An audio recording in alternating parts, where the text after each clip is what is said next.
General, good to have you back on the show. What is your first impression of hearing of these explosions in Kyiv? So a couple of things I would like to add to what the commentator just talked about.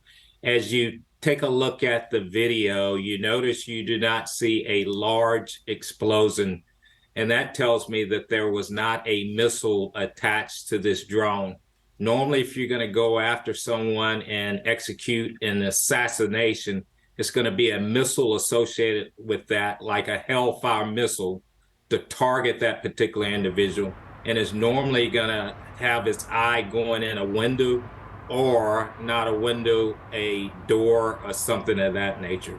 So in this case, we didn't see that happen. In regards to the attacks on Kyiv, one of the things that we need to also think about is the Ukrainians have said that they're going to do a counterattack. And Russia started last week upping their missile attacks on Kyiv itself.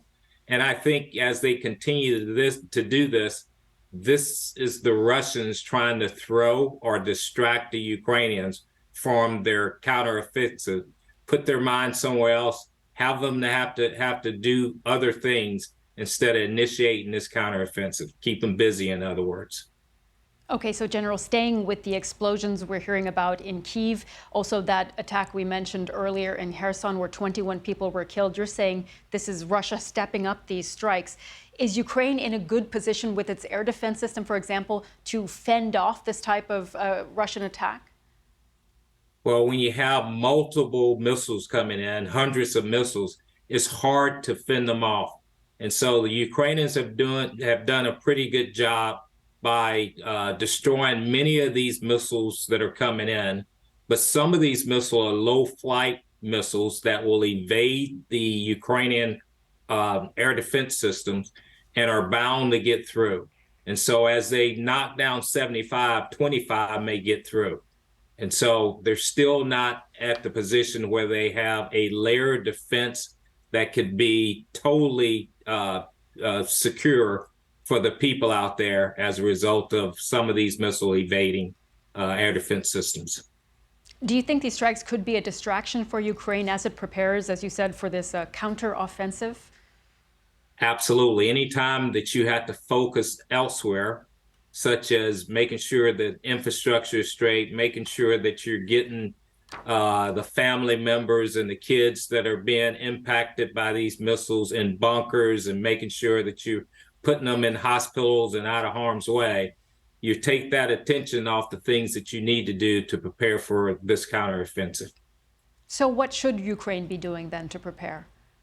Well, I think, they've done well over this past year, and they particularly have been resilient with all these missiles attacking. What we need to do is continue to get the additional air defense systems in there. And, the Ukrainians have sounded that they're going to do this counteroffensive.